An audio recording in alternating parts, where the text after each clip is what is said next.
Every afternoon, Thomas the Tank Engine puffs along his branch line with Annie and Clarabel. First, they pass the watermill. Next, they come to a big farm. Then, they can see a bridge with a village nestled either side of it. This is a special place. Whenever children hear Thomas coming along, they stand on the bridge waving until he is out of sight. One day, Thomas was running late. He had stopped at the signal before the bridge to talk to some new children. Percy, the green engine, was waiting too. "Hurry up, Thomas," called Percy when the signal dropped. "If you're late, the Fat Controller may get a new engine to replace you." He would never do that, thought Thomas, but he was worried. Next day, Thomas hurried along the line. Just ahead was the goods yard. There, on the platform, was an inspector waving a red flag.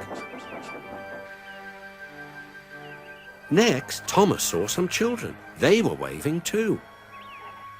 Something must be wrong, thought Thomas. This station is for goods, not passengers. "Help, Thomas, help! We are glad to see you," called the children. "Please, will you take us home?" The station master explained to Thomas's driver that the school bus had broken down and all the parents would be worried if the children were late. Thomas waited as the children walked down from the bridge. Then he took them to the next station where Bertie was waiting to take them home. When Thomas finished his journey, he was very late. He was worried that the Fat Controller might be cross with him. "I warned Thomas," puffed Percy to James. "He's been late one time too many. He'll be in trouble now." But next morning, when Thomas picked up his passengers, the Fat Controller was nowhere to be seen. "Thank goodness," sighed Thomas.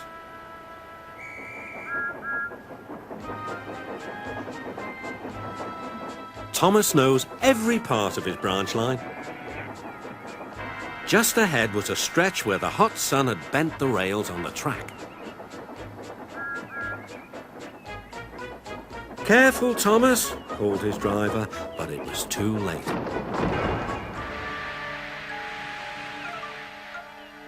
"That's done it," said his driver. "We shan't get any further today." "But what about my passengers?" asked Thomas. "Don't worry, they'll be looked after," replied his driver. While workmen repaired the line, Thomas had to shunt trucks in the yard. Bertie came to see him. "I understand you need my help again." "Yes, Bertie," replied Thomas sadly. "I can't run without my rails." Bertie set off to collect Thomas's passengers.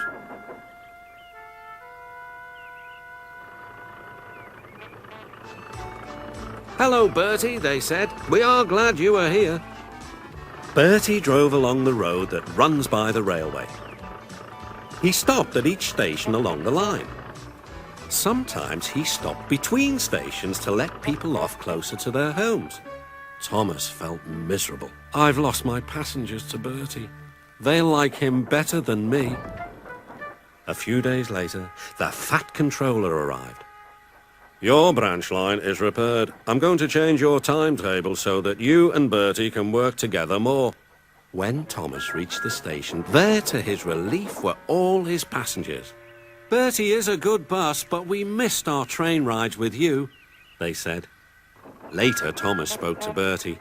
"Thank you for looking after my passengers." "That's all right, Thomas. I like to make new friends, but I'm glad to share them with you." "You're a good friend indeed," replied Thomas, "and always will be."